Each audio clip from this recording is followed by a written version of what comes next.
इंगी बापी अपे tribe TV रे दरबार अखड़ा रे पेसना को सगुन दाराम अब बड़ा दड़िया कना जे नो दिसम रे जहां दो वीर जनाम तोरा वीर दो बाको बिना थेना उनको उना वीर बिना लगिते मोने कटे दिल दाड़ी कटे कते सामांग रे को हेज दड़िया आर तिहिन दो ओंकान वीर गे जहां दो अल्बर्ट इक्का बाखरा ते तिबुन गलमरा जे उनी आया जीवन रे चिलका कमी का आर चिलका तिहिया महारे उनी को न्यूम हलांग दी कना आर नित हबिते उनी तीन कमी होरा को एतब का आर चित कमी होरा कोरागो का नाको बखराते इदी कते तिहिया दरबार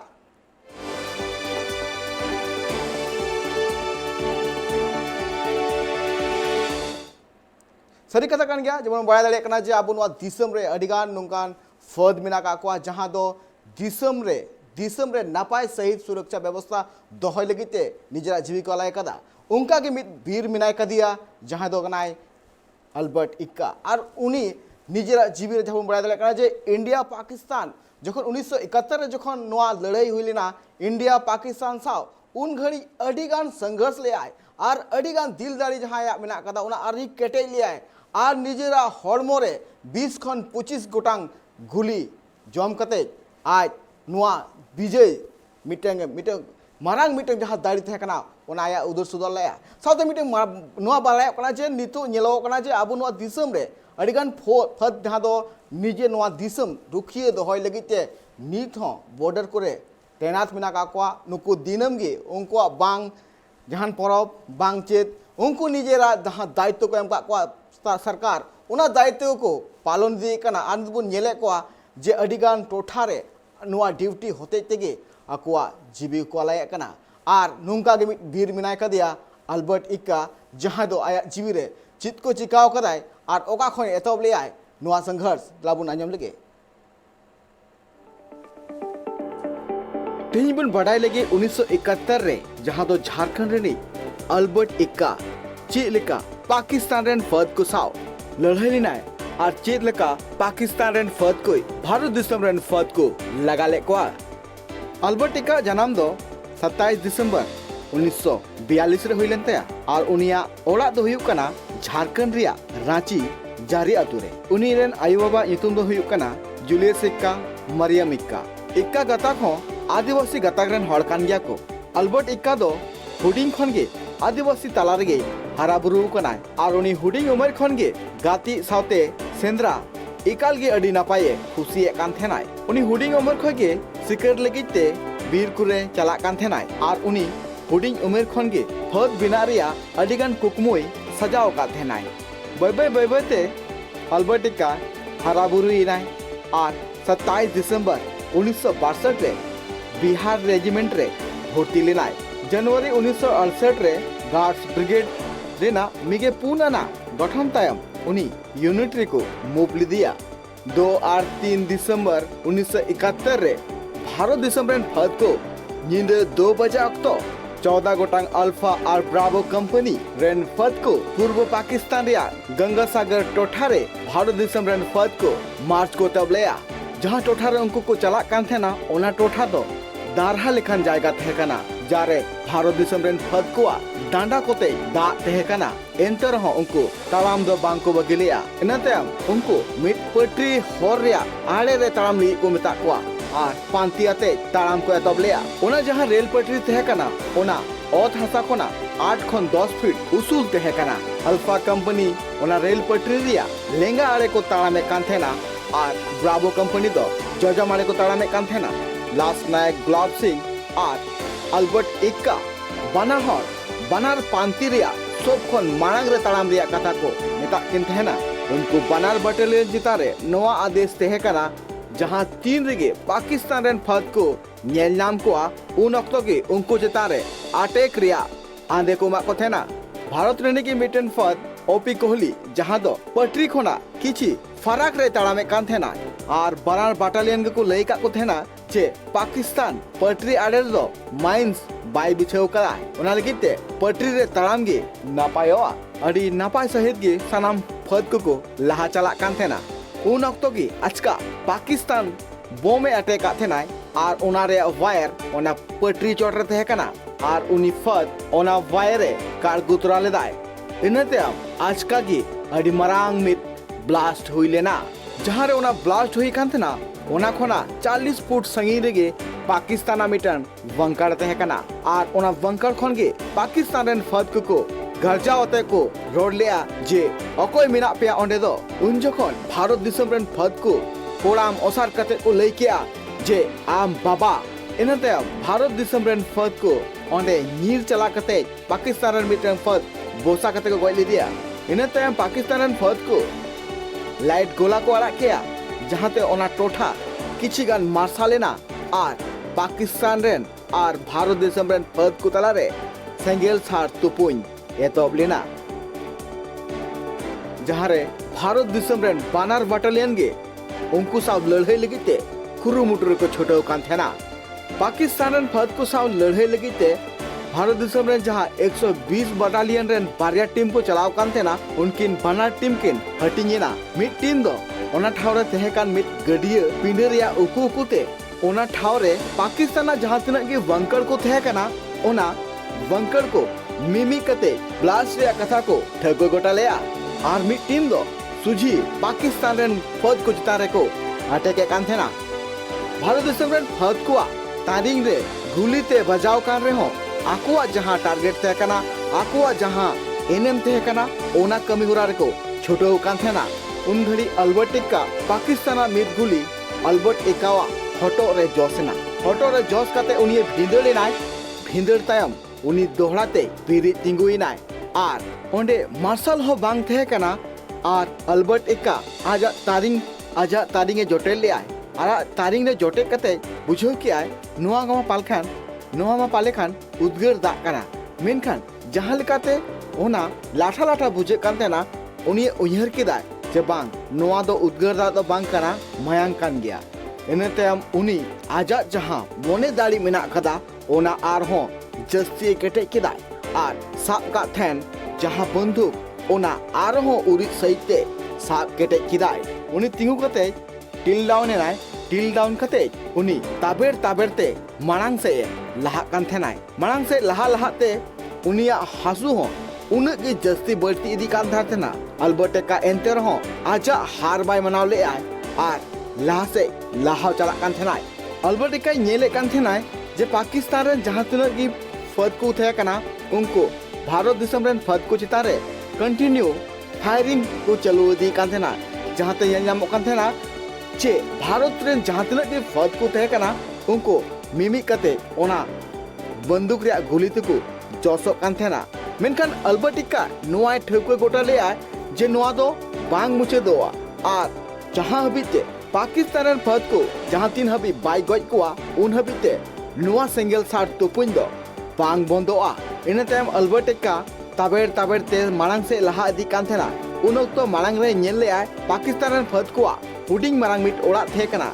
जहां रे पाकिस्तान रेन फद को थे कना और ओंडे खन गे भारत रेन फद को चितान रे सेंगेल सार को चलोई कान थेना उन ओक्तो अल्बर्ट एक्का आजा गुबली खय मिटांग ग्रेनेड उडुक किदाय और ग्रेनेड उडुक कते ओना ओड़ा रे चापा लिया ओना ओड़ा रे ग्रेनेड चापा तायम गे अडी मरांग ब्लास्ट हुई लेना और ब्लास्ट रे जहां धीरी को टांग लेना ओनाते अल्बर्ट एक्कावा खोड़ाम रे दकी इना और अल्बर्ट एक्का ओनाते की अडी जस्ती घलेना और ओंडे की उनी दोय जियतेना अल्बर्ट एक्का जहां मिशन रे चलाव कान थेनाय ओना मिशन पूरी पुरविना और पाकिस्तान रेन फद को ओंडे खन नीर कुचु इना अल्बर्ट एक्का 3 दिसंबर 1971 सेमा रे उनी जियतेना ओना लगी ते 3 दिसंबर रे झारखंड साथे आरहो एटा पोनत को रहो उनिया जियत महा मेनते को माना गोये कना आजम के अबुन अल्बर्ट एक्कावा तीन आया जहां कमी होरा थे कना ओना तीन नापाय सहित आर बुन बड़ाय दले कना जे अल्बर्ट एक्कावा गड़ो तेगे तिहिन उनी जहांलका आया सेना आया बटालियन रे जहांलका उनी आया दाव सामला ले उनका गी उना खातिर तेगे बड़ाय कना जे उन जखन खान गी बांग्लादेश मिठावाई नाम केदाय माने दो बांग्लादेश ओंडे खन आजादीना उनिया उन कुरुमुटु ते बड़ाय दले कन गया बुन तिहिना नोआ जहां गालोच मिना कदा ले तीन अल्बर्ट एक्का बखरा तेगे नोआ इंग सावते नित हो मिटे गोंके जोपड़ा मिना कदिया और उनी साबुन गपल मराव चे चेलका आया जीवी रे उनी नुना ए कुरुमुटु लेते और चेलका उनी नित हबेते नोआ पोजीशन रे चलाव लेना और दिसम तिहिन उनी को न्यूम हलांग दी कना और तिहिन उनी मिट्टांग आजा जहां कमी हो रहा दिकते तिहिन को इंडिया रन हॉल को मिस दी कना और इन साथे जपड़ा मेना कर दिया जहां तो Jamshedpur Ghatshila rain professor Indra Paswan. Sir नमस्कार। नमस्कार नमस्कार। सर हम लोग आज जान ही पा रहे हमारे जो वीर आज अल्बर्ट एक्का जी का आज शहादत दिवस है और हमारे तरफ से उनको सत सत नमन। और हम लोग जान पा रहे हैं, हम लोग देख भी पा रहे हैं कि आज उनकी जो योगदान थी, आज जो उन्होंने बहुत सारे जो पाकिस्तानियों के जो सेना थे उनसे लड़ाई करने के बाद अपने सीने पे उन्होंने 20 से 25 गोलियां खाई और खाने के बाद हम लोग देख पा रहे हैं कि आज हमारे देश के नौजवान भी आज उनको याद करते हैं। इनके बारे में सर आप क्या कहेंगे? सबसे पहले तो मैं परमवीर चक्र विजेता हमारे शहीद झारखंड के गौरव एल्बर्ट एक्का को मैं शत शत नमन करता हूं उनके शहादत दिवस पे। और एल्बर्ट एक्का आज के समय में न सिर्फ झारखंड के लिए बल्कि पूरे देश के लिए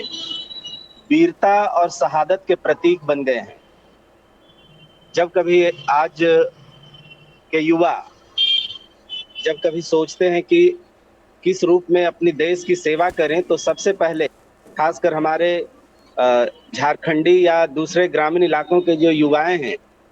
उनके लिए एक प्रेरणा स्रोत होते हैं इस तरह के शहीद, और खासकर हमारे एल्बर्ट एक्का जिन्होंने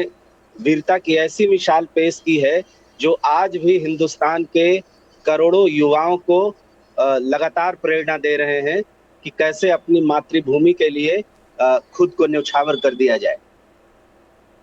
जी बिल्कुल सही बात है। और हम लोग जैसे कि अभी हम लोग ये भी जान रहे हैं कि उनके जो पिता थे जूलियस एक्का जी, उन्होंने भी द्वितीय विश्व युद्ध में उन्होंने भाग लिया और वो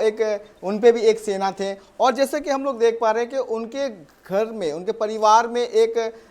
भारत देश को सेवा करने के लिए एक जो जुनून थी, उनके पिता के अंदर में वो जुनून थी, वो जुनून उनके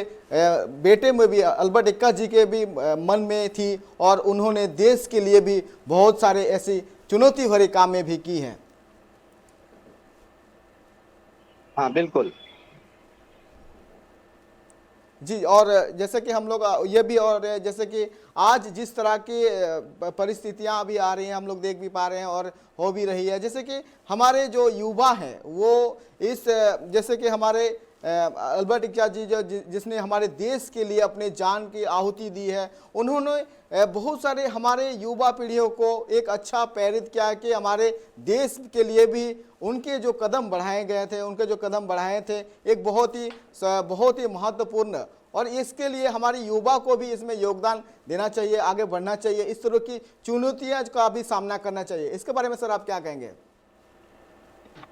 इसके बारे में दो बात कहना चाहूँगा। एक तो ये जो हमारे युवाओं की बात है कि जो अपने करियर के रूप में सेना को चुनते हैं, उसमें सिर्फ करियर की बात नहीं होती है, कहीं ना कहीं उनके अंदर देश के प्रति वो भाव होता है कि देश की सेवा और देशभक्ति दिखाने का एक बेहतरीन मौका होता है, जो जीविका से बड़ी बात है, वो एक बड़ी प्रेरणा है। दूसरी बात मैं कहना चाहूँगा कि आज जो स्थितियां बनी हैं हमारे देश में कि जब कभी बहाली निकलती है भारतीय फौज में या अलग अलग सेनाओं में, तो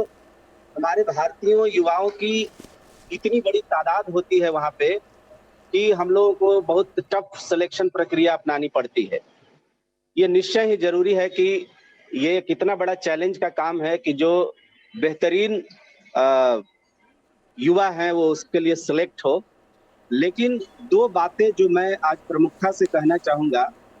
कि ये सिर्फ नौकरी नहीं है, क्योंकि जब हमारे देश के सैनिक सीमाओं पे अपने जीवन की परवाह किए बिना उसको सुरक्षा देते हैं, तब जाके भारत की जनता चैन की नींद लेती है, तब अपने आप को सुरक्षित महसूस करती है। तो एक बात तो भारतीय नागरिकों के तरफ से, मतलब जनता के तरफ से, वो सम्मान हमारे शहीदों के प्रति और सैनिकों के प्रति वो दिखना चाहिए। और ये एहसास होना चाहिए कि वो सिर्फ एक नौकरी नहीं कर रहे हैं, बल्कि देश की एक बहुत बड़ी सेवा कर रहे हैं। उन्हीं के कारण आज हम चैन से, सुख से, शांति से अपने घरों में अपने काम को अंजाम देते हैं। और दूसरी बात जो मैं कहना चाहूँगा इस प्रमुख दिवस पे, कि जब हमारे चूँकि जो सैनिक हमारे शहीद होते हैं, वो ज़्यादातर सैनिक हमारे जो हमारे देश के जो परिवार हैं, उसके वो एकमात्र अर्नर होते हैं, कमाई का प्रमुख स्रोत होते हैं वो। और जब वो जाते हैं, शहीद होते हैं, तो उनकी पूरी दुनिया उजड़ जाती है। और इस स्थिति में हमारे जनता के साथ-साथ हमारे सरकार की ये बहुत बड़ी ज़िम्मेदारी है कि उन शहीदों के परिवारों को बिल्कुल कोई कष्ट ना होने दे, ताकि आने वाले दिनों में हमारे युवाओं के मन में हमेशा ये भरोसा रहे कि हम रहें कि ना रहें, हम देश पे न्यौछावर भी हो जाएँगे, तो हमारे देश की जनता और हमारे देश की सरकार हमेशा हमारे परिवार के साथ है। अगर ये विश्वास जिस दिन आ जाएगा, उस दिन वैसे भी आज तक हमारे वीरों ने अपने अदम्य साहस का परिचय दिया है, बिना इस बात को केयर किए हुए कि उसके जाने के बाद उसके परिवार का क्या होगा। लेकिन अगर ये 2 बातें हो जाती है, तो उसके बाद आज जितनी प्रेरणा है, जिस साहस के साथ वो लड़ते हैं, उससे दुगने साहस के साथ वो हमारी सीमा की सुरक्षा करेंगे, और इसका परिचय हमारे शहीदों ने हमेशा दिया है। ये मैं 2 बात प्रमुखता से कहना चाहूँगा। जी एकदम बिल्कुल सही है। लर्न्स लाइक अल्बर्ट इक्का जी को एक और चीज़ मैं कहना चाहूँगा, जैसे कि उनको परमवीर चक्र से भी सम्मानित किया गया। और एक और इम्पोर्टेंट बात है कि बिहार झारखंड के एकलौता जिनको परमवीर चक्र दिया गया है, उनके सम्मान में दिया गया है। और जैसा हम लोग देख पा रहे हैं कि आपने बहुत अच्छी बात कही कि जितने भी हमारे गौरवशाली, जितने भी हमारे जो भी हमारे जितने फोर्सेस हैं, हम जो उनकी जान की आहुति जो दे रही है, उनको सरकार को भी देखना चाहिए। और हम लोग जैसे देख पा रहे हैं कि हमारे अल्बर्ट इक्का जी के जो परिवार हैं, वो उनको अभी तक जिस तरह की माहौल, जिस तरह की सहायता सरकार से मिलनी चाहिए थे, वो नहीं मिल पा रही है। जिस तरह से हम लोग अभी ग्राम का एक दृश्य देख लेंगे, जो अभी उनका ग्राम का एक विजुअल है हमारे पास, वो विजुअल में हम लोग देख लेंगे कि किस तरह के माहौल अभी भी हमारे आज देश आज़ाद हुए 75 ईयर्स हो चुके हैं, लेकिन इस गांव को देख के हमें लगता है कि यहाँ के विकास का कुछ क्या थोड़ा सा भी झलक हमको दिख नहीं पा रही है। जैसे कि हम लोग देख पा रहे हैं कि एक ITI कॉलेज भी है, उनमें पढ़ाई भी अभी बंद है, वहाँ पढ़ाई भी नहीं चल रही है। और इस तरह के गांव का जो हम अभी देख पा रहे हैं, अभी तक विकास का साधन भी बहुत कम नज़र आ रहा है, विकास नज़र नहीं आ रही है इस तरह की। और इनकी जो पत्नी है, उनको भी जैसे हम लोग उनसे बात हुई है कि बहुत मतलब उनके विकास का अभी तक उनको कोई सहायता या फिर सरकारी सहायता अभी तक उनको प्रदान नहीं किया गया है। ये हमारी सरकार से मैं ये एक दरख्वास्त करूँगा। जी मैं दरख्वास्त करूंगा कि इनको एक हेल्प होना चाहिए। इसके बारे में सर आप क्या कहेंगे? नहीं, ये बिल्कुल एक बहुत ही चिंताजनक बात है। और ये आज जिस तरह से परमवीर चक्र विजेता अल्बर्ट एक्का के नाम से आज पूरे झारखंड गौरवान्वित होता है। ये आज जब कभी झारखंड की बात होती है, तो परमवीर कोई शहीद की, झारखंड के शहीदों की बात होती है, तो उसमें सबसे फ्रंट पे अल्बर्ट एक्का का नाम आता है। और ये सरकार की जिम्मेदारी बनती है कि जो आपके राज्य का सम्मान बढ़ाता है, ऐसे शहीदों का, क्योंकि वो शहीद जब होता है तो वो सिर्फ किसी परिवार का शहीद नहीं है, वो पूरे प्रदेश का शहीद है, वो पूरे देश का शहीद है। और ऐसी स्थिति में सरकारों की ये जिम्मेदारी बनती है कि उनका जो शहादत स्थल है, उनका जो जन्म स्थल है, उनका जो परिवार है, उनका जो गांव है, वो हमारे लिए एक तीर्थ स्थल बनना चाहिए। और उसी तरह की पूरी प्लानिंग होनी चाहिए कि लोग परमवीर एक्का के गांव को एक आदर्श ग्राम के रूप में जाने। इस सरकार की जिम्मेदारी है। अभी तक सरकार इसमें निश्चित रूप से फेल रही है,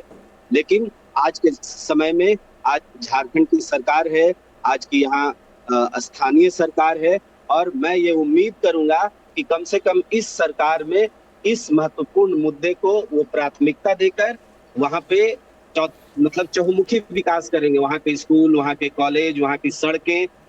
और जो भी बेसिक सुविधाएं हैं, ताकि बाकी लोगों को हमेशा ये विश्वास रहे कि सरकार, जिस राज्य से हमारे शहीद निकलते हैं, सरकार अगर सम्मान कर रही है तो उसका सम्मान दिखना चाहिए, और सरकार को सम्मान दिखाने का इससे बेहतर मौका नहीं हो सकता है कि अभी भी जो उनके बचे हुए परिवार हैं उसको सम्मान के साथ रखे, उसको सारी सुविधाएं दे और उसके गांव को उन सारी सुविधाओं से लैस करे ताकि वो एक तीर्थस्थल का रूप बन सके। जी जी, बिल्कुल सही बात है। और जैसे कि और उनकी जो सरकार के एक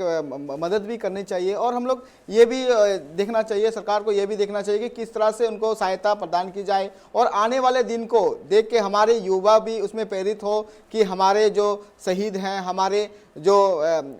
जो फोर्सेस है किस तरह से देश की सेवा कर रही है, और देश की सेवा करते उनकी जान की आहुति भी दे रही है, और इसके बाद भी सरकार उनको किस तरह से मदद कर रही है या फिर उनके परिवार को किस तरह से मदद कर रही है। ये एक बहुत ही महत्वपूर्ण बातें हैं जो सरकार को भी सुननी चाहिए। और जैसे हम लोग देख पा रहे हैं कि वहाँ की जिस तरह के गांव की एक झलक हम लोग देख रहे हैं कि गांव में किस तरह से विकास हो रही है, विकास हुई है। बहुत सारे ऐसे चित्र हम लोग देख पा रहे हैं जो अभी तक वहाँ पे जो ITI कॉलेज भी खुला हुआ है लेकिन अभी तक पढ़ाई चल नहीं रही है, बंद है। इस पर सरकार को जोर देना चाहिए। उनका जो शादी स्थल है वहाँ पर भी कुछ ऐसा कार्य करना चाहिए ताकि वहाँ के लोगों के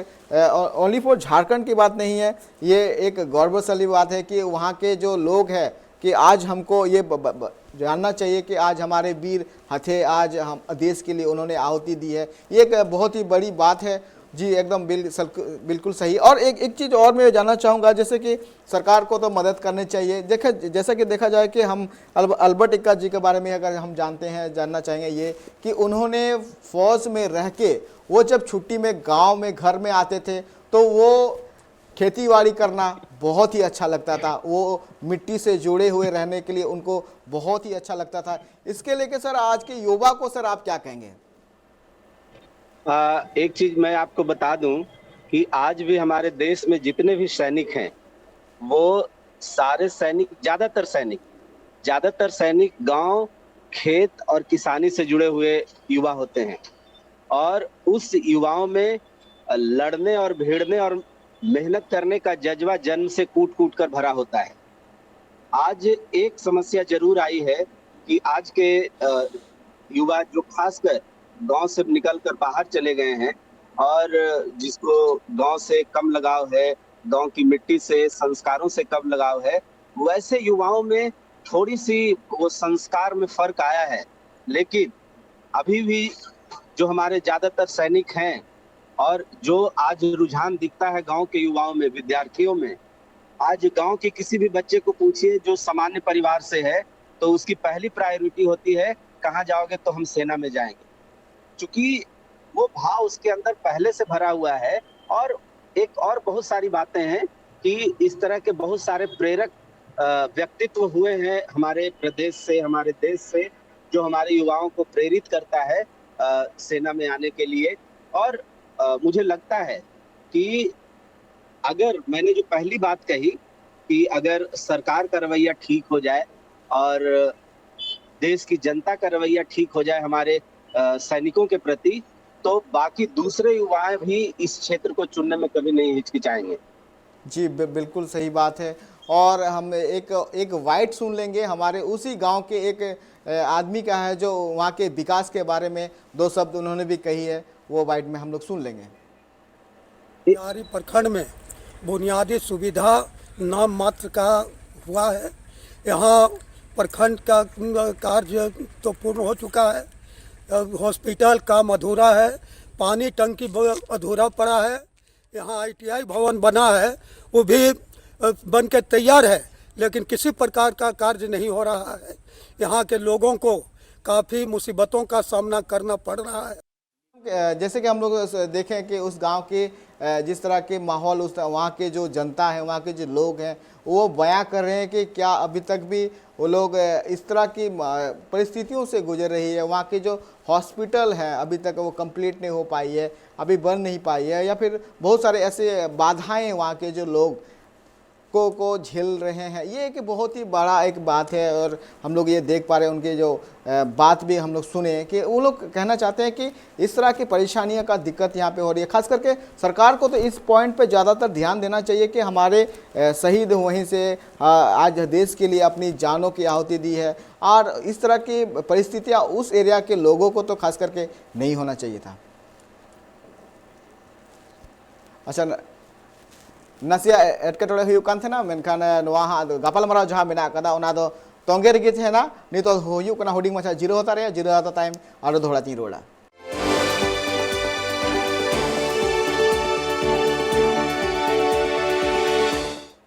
जीरो टाइम अपने सलाम को सगुन दाराम तीन गलमारा कना झारखंड रेन वीर अल्बर्ट इक्का बखराते आज चिलका आया जीवी रे चिलका इंडिया पाकिस्तान जहाँ 1971 जहाँ लड़ाई हुई लेना उना लड़ाई रे चिलका आया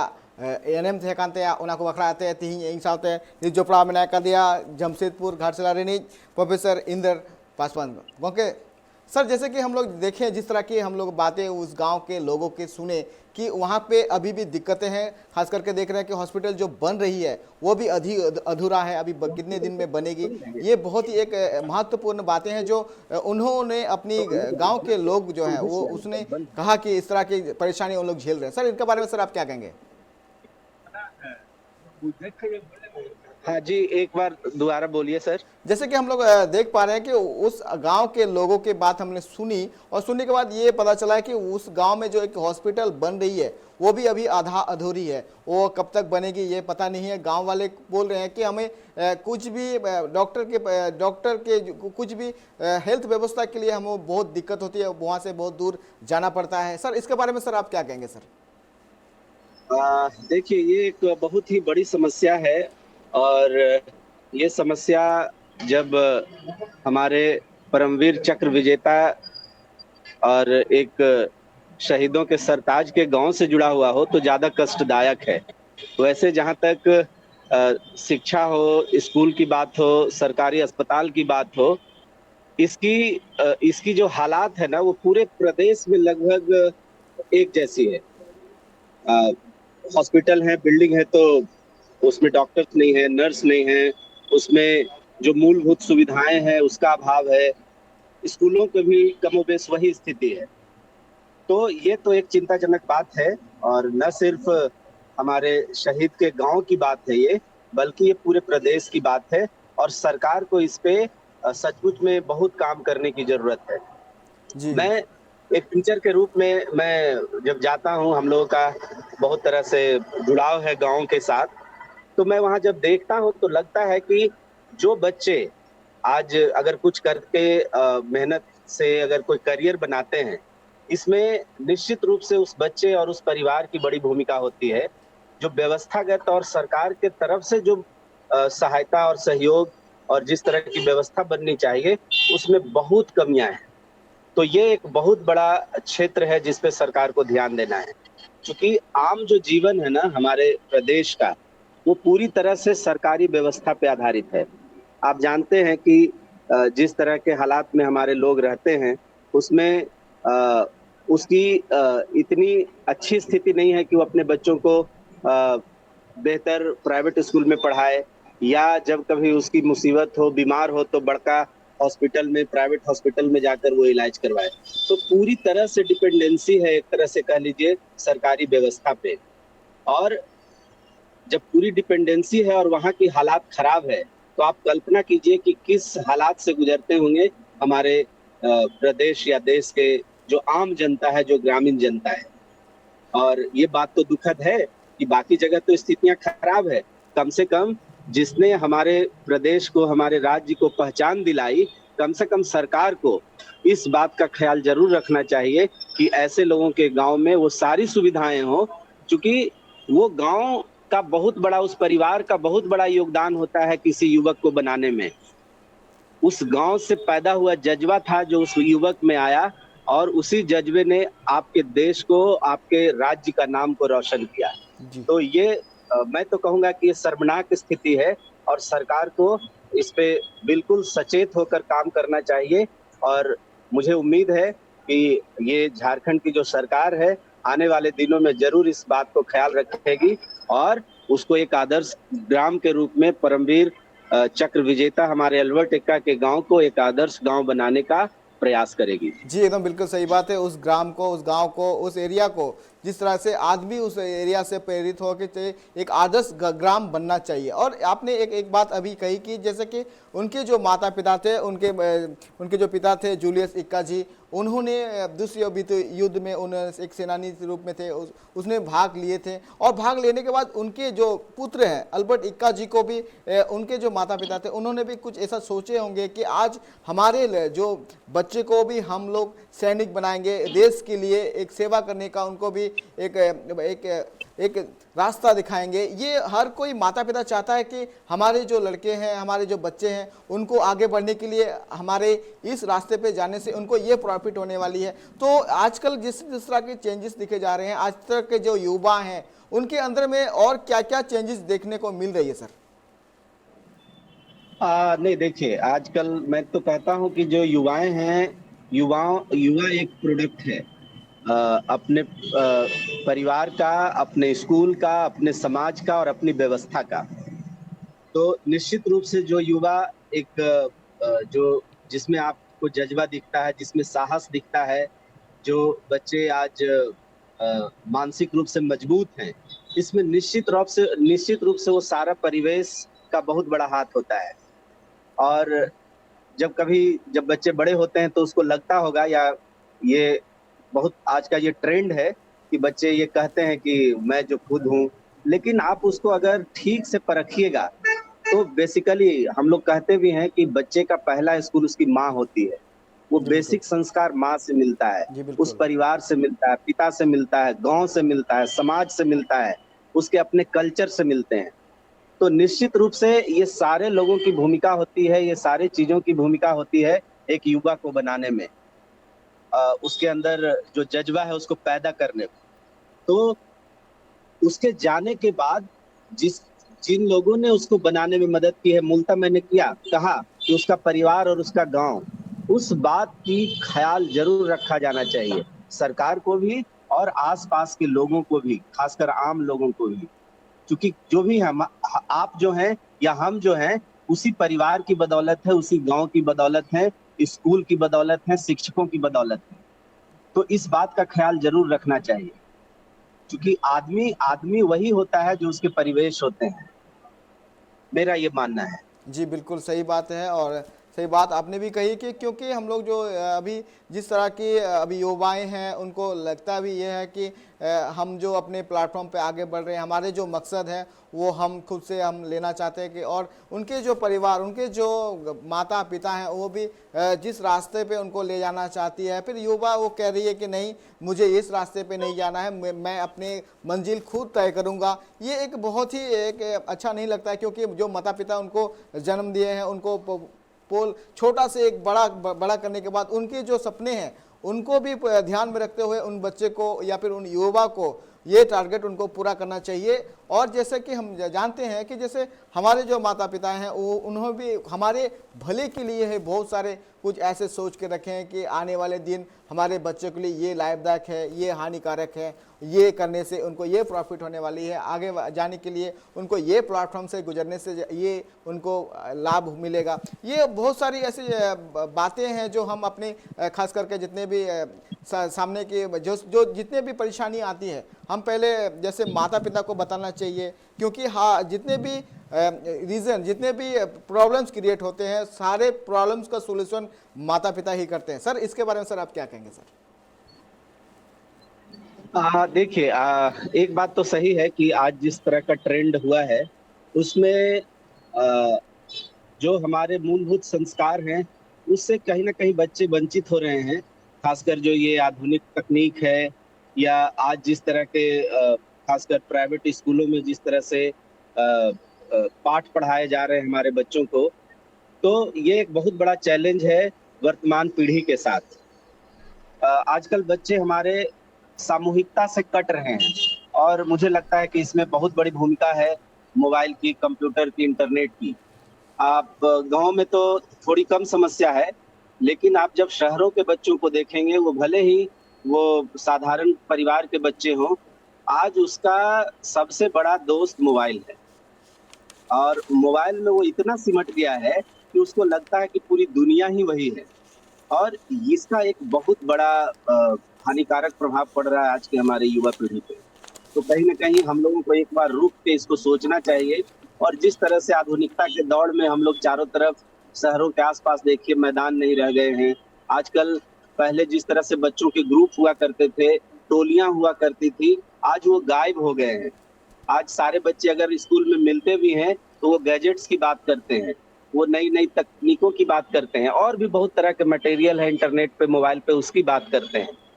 तो ये कहीं न कहीं एक बहुत बड़ा थ्रेट है हमारे सोसाइटी के लिए और खासकर हमारे युवाओं के लिए। क्योंकि यही युवा है ना जो कल के हमारे इस समाज के आधार स्तंभ बनेंगे, देश के आधार स्तंभ बनेंगे। अगर आज वही भटक जाएँगे, तो आप कल्पना कीजिए कि आने वाले दिनों में इस पूरे समाज की क्या स्थिति होने वाली है। तो हम लोग एक बहुत बड़े संकट के दौर से गुजर रहे हैं, जिस पे सबको सोचने की ज़रूरत है।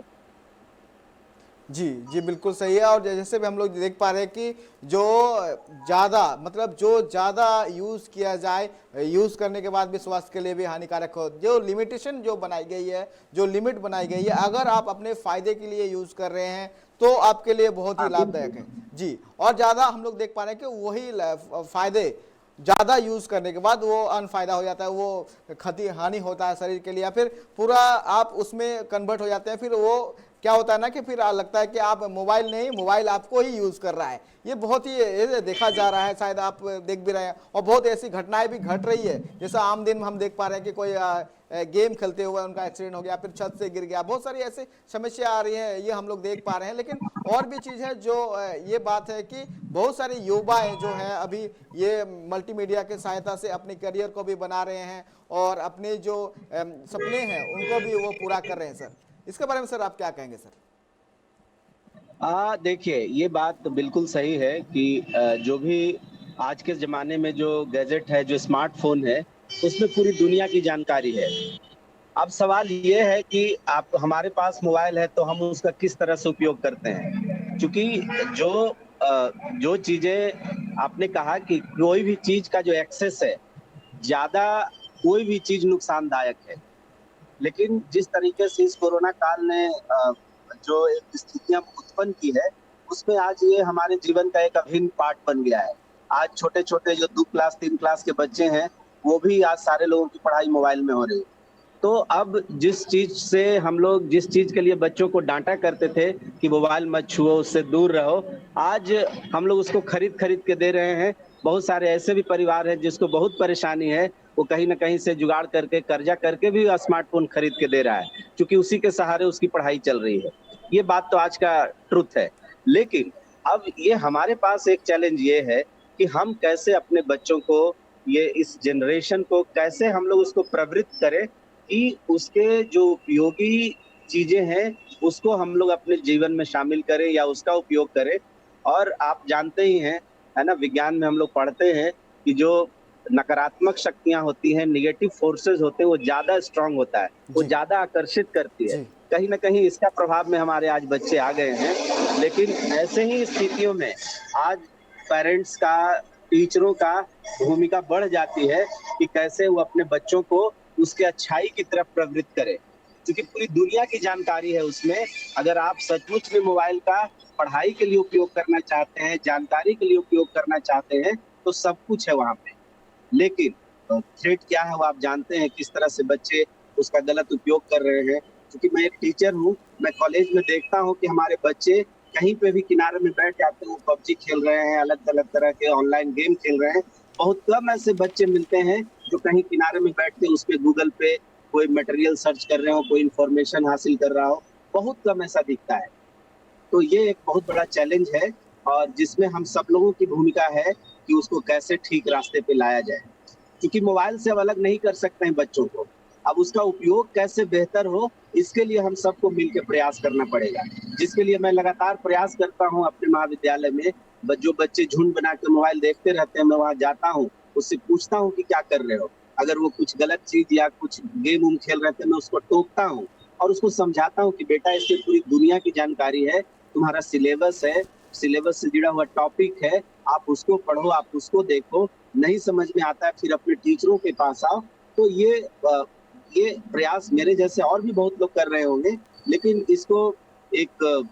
सामूहिक रूप से सबों को प्रयास करना पड़ेगा, क्योंकि ये निश्चित रूप से बहुत फायदा देने वाला चीज है तो बहुत नुकसान करने वाला भी चीज है, जो आज हम देख पा रहे हैं। जी बिल्कुल सही बात है, और इस ये बातें और भी अभी जारी रहेंगी।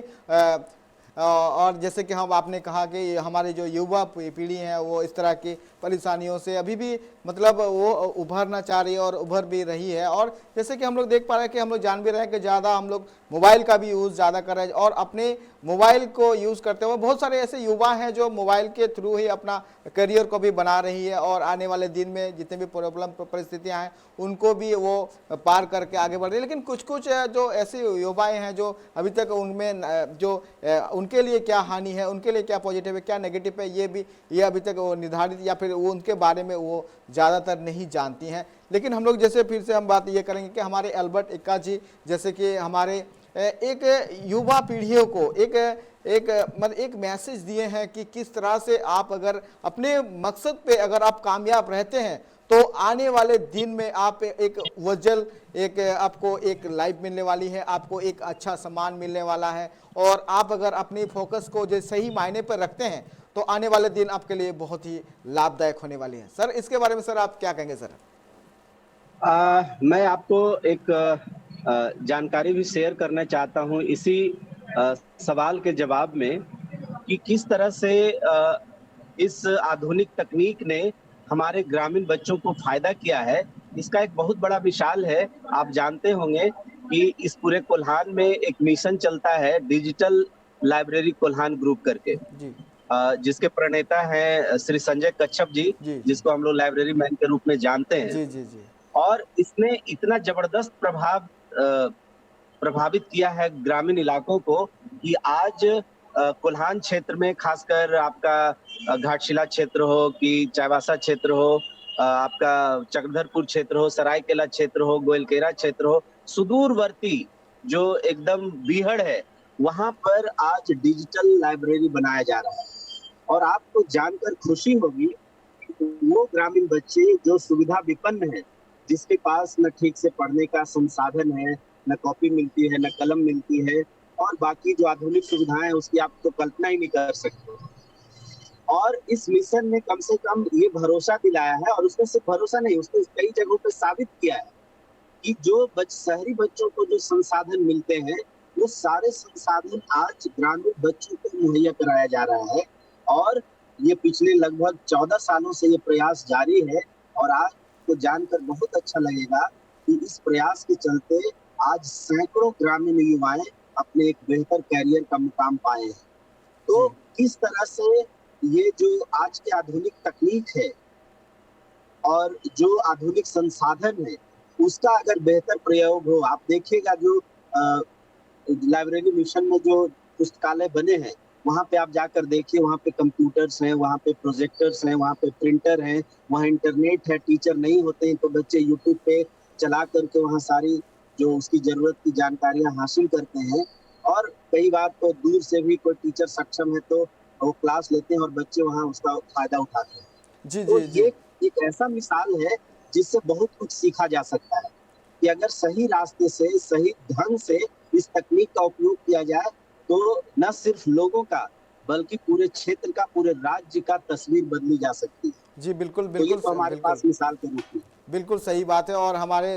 इस ट्राइब टीवी के माध्यम से संजय कच्छप जी हमारे साथ जुड़ भी चुके थे, और उनकी जो उपलब्धता अभी कर रहे हैं, उनके जो अभी जिस तरह के मकसद हैं वो सारे डिस्कस उनके बारे में भी हम लोग कर चुके हैं। इस ट्राइब टीवी के माध्यम से वो जुड़े थे हमारे साथ में, और उनके जो कामयाबी है, उनके जो आने वाले दिन में क्या करना चाहते हैं, सारे डिटेल्स की बातें हम लोग उनके साथ हम लोग की हैं। और साथ लास्ट आपको ये बातें मैं पूछूंगा कि हमारे अल्बर्ट एक्का जी ने आज देश का नहीं, हमारे पूरा जैसे कि हमारे लोगों के मन में एक अलग जगह बनाई है। उनके जो आदर्श, उनके जो रास्ते, उनके जो बातें आज भी लोग मानते हैं और आज भी लोग आगे बढ़ रहे हैं। सर एक बात मैं कहना चाहूँगा कि जैसे कि एक छोटे से गांव से होके भी आज उन्होंने पूरे देश का नाम रोशन किया है। आज उनकी बदौलत ही आज बांग्लादेश एक अच्छा से वो रह पा रहे, एक आज़ाद देश कहला रहा है बांग्लादेश आज उनके बदौलत। सर इसके बारे में सर दो शब्द आप जरूर कहें सर। ये एक बहुत ही मार्मिक बात है, मार्क करने लायक बात है कि आप कहाँ से बिलोंग करते हैं, ये बहुत बड़ी बात नहीं होती है। जी। आप कहाँ जन्म लिए, आप किस गांव के हैं, किस माता पिता के संतान हैं, ये सारी चीजें गौण हो जाती है। अगर आप निस्वार्थ कर्म करते हैं और उस कर्म से अगर आपकी पहचान बनती है ना, तो वो पहचान सिर्फ आपकी नहीं होती है, बल्कि उस पहचान के साथ आपका परिवार जुड़ जाता है, आपका राज्य जुड़ता है और अंततः देश और पूरी दुनिया जुड़ती है। तो मैं ये मानता हूँ कि व्यक्ति कहाँ से आया है ये बहुत मैटर नहीं करता है, वो अपने आप को कहाँ पे पहुंचाता है ये बहुत बड़ी बात है। तो ये आदर्श तब बनते हैं जब लोग जो एक निष्ठ होकर अपने कर्म को अंजाम देते हैं। और जितने भी आज जो स्थापित महापुरुष हैं, जो हमारे शहीद हैं, उसने सारी चीजें भूलकर अपने कर्तव्य को पूरी तन्मयता के साथ निभाया और उसने वो मुकाम हासिल किया। तो मैं भी यही आज कहना चाहूंगा कि आप क्या थे, क्या नहीं थे, क्या परिवेश था, ये कोई मुद्दा नहीं है। मुद्दा है कि उन सारे परिवेश से निकलकर आप अपने को उस मुकाम तक पहुंचाइए, तो वो सिर्फ आपके लिए नहीं होगा बल्कि पूरे परिवार, समाज और देश के लिए होगा। जी बिल्कुल बिल्कुल सही बात है, क्योंकि आपके जो हौसले, आपके जो इरादे अगर बुलंद हो तो आने वाले दिन में आप देश के लिए, पूरे भारत वर्ष के लोगों के लिए एक मिसाल कायम कर सकते हैं। इसीलिए बोला जाता है कि मेहनत सही रंग लाती है। और सर आपको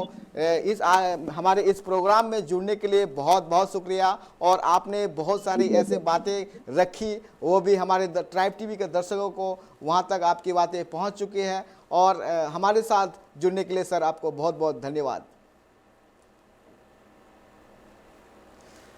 आजम के अबुन जे अल्बर्ट एक्का गोंके जहाँ का आया जहाँ जीवन रे तीन नपाय नपाय कमी का आर तिहिन उनिया कथा इदी काते जहाँ का नेलो कना जे उनी तिहिन दिसम सावते झारखंड सावते बिहार रेन मीटा गे नोंकान मिनाय कदे जहाँ दो नितो परमवीर चक्र नाम का मेनका नितो नेलो कना जे उनिया जहाँ दिस हुदिस डहार ते कना ओना दिस हुदिस डहार रे नीत हड़ को मिना का को नीत हो मीटे झारखंड या न्यूतुम सावते नेलो कना जे अडिगान ओना टोठा रेन हड़ को हो अडी नपाय मिटांग मैसेज एमा को कनाय नुंका की निजेरा जहाँ कमी हुरा मेना कादा ओना दारायकान दिन रे आमम चेम चकाय ओना एकदम केटेज माचाते दिस हुदिस एकाल के लगते कना। आर तिहिया ट्राइब टीवी रे नो दरबार रे आपे सनाम को की दोहड़ाते सगुंदराम आर नितबुन जहाँ का बुन गलमरा कांतरा अल्बर्ट एक्का गोंके बखराते मा तबे तिहिन आपे ठेंगो सनाम को जीरो हता दा ट्राइब टीवी रे आरो कमी हुरा को ले पे ट्राइब टीवी जोहार।